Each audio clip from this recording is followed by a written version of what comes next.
Šajos dziesmu svētkos ir divi goda virsdiriģenti.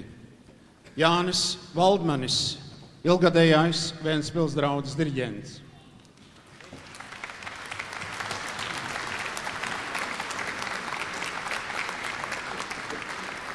Un otrs goda virsdiriģents ir Gunārs Knesis, kurš ilgus gadus ir vadījis Liepājas Ciānes draudzes kori. Dodam vārdu Gunāram Knesim.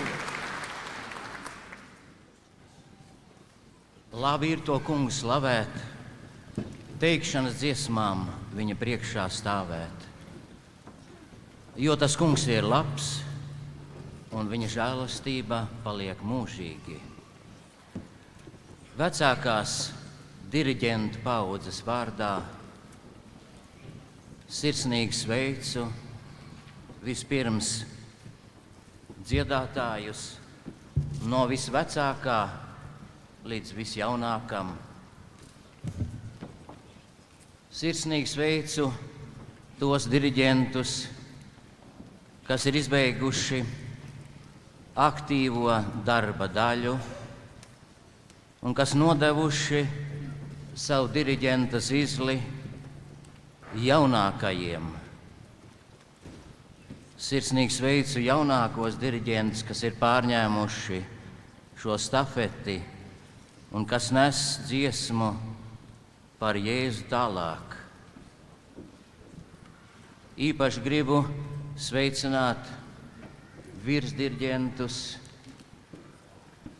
kuri pirmo reizi stāv dziesmu svētku kopkora priekšā.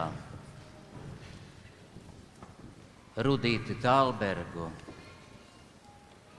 Ralfu Augstrozi, Dāvidu Valdmani un Ainaru Vadoni.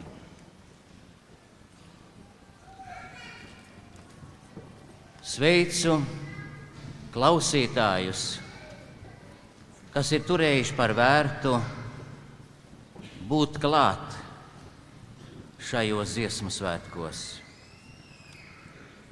Lai Dievs dod, ka šī mūsu jaukā tradīcija neapsīktu ar gadiem, bet pastāvētu un plauktu. Lai dziesma skan.